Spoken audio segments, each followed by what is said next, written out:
What really stuck with me was Karen White, the pseudonym for the teacher. And I think back to exactly first day, we've all been there. First day, and I hate to say this, but it was also ingrained in us when we read Harry Wong, okay? I'm just gonna, it's out there, okay?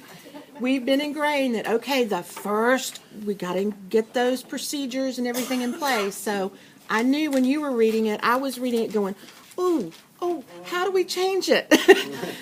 Because you can't just throw procedures out the door, especially I'm looking at these kindergarten teachers and they're going, no way. Chaos will ensue. So I thought of a way to do this, and we'll go back to some of these, is looking at a Venn diagram, and I think that's where I asked you to kind of modify it. And I looked at making your Venn diagram, and in the center, let me pull up my note here. I think I said in the center to put, place your shared practices with Karen. What kind of things did you see that she did that you have in common that you do on your first day, first week, or whatever? And then on the left side, list those procedures that you cannot let go of. Okay? You cannot let go of. Now, what we're going to do is later on, after delving into this, we're going to go through on the right side and see, okay, we can't let go of them, but maybe how can we make them a little less stringent, so to say, or just, we've all been there. It's just like the kid had said, okay, we've got this. We've gone all day, and we go through that handbook and all that, okay? So that's what we're going to deal with. Did anyone have any burning procedures they just couldn't let go of that we got to deal with? I know kindergarten did. Come on, guys. I think that just any that deal with safety needs to stay. Yes, I agree. Safety first. Respect needs to stay. As far as listening to others, raising your hand if you want to say something, or at least waiting to say something, not talking over others is something I think that needs to stay. Especially as we move towards the collaborative group work and whole class group work, things like that. Right.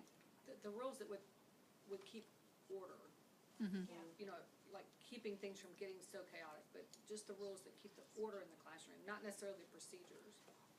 And what I'm hoping that we can get to at some point, sorry, I feel like I'm leaving this little group out, is that we can maybe come up with a common group of procedures that we can't let go of, that we can start to begin that vocabulary all the way from kindergarten in those processes. So maybe by the time we get to 5th grade, it won't be such everybody's doing that on the first day. They would have, it would have become ingrained in the culture of the school, so that we don't have to spend all that time on that.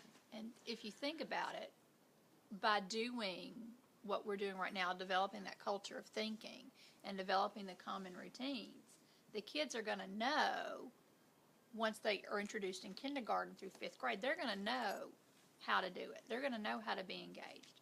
The norms will be there.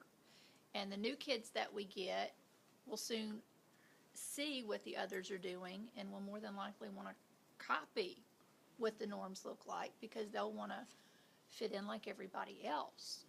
Like I said, they look around like on the playground and figure out what's the cool thing what's to do the cool and what's thing not. to do, what's acceptable Right. in that situation. And we all do that when we go someplace new. The first thing we do is start watching people to see, okay, how should I act in this situation? What's my game plan here? And they do the same thing.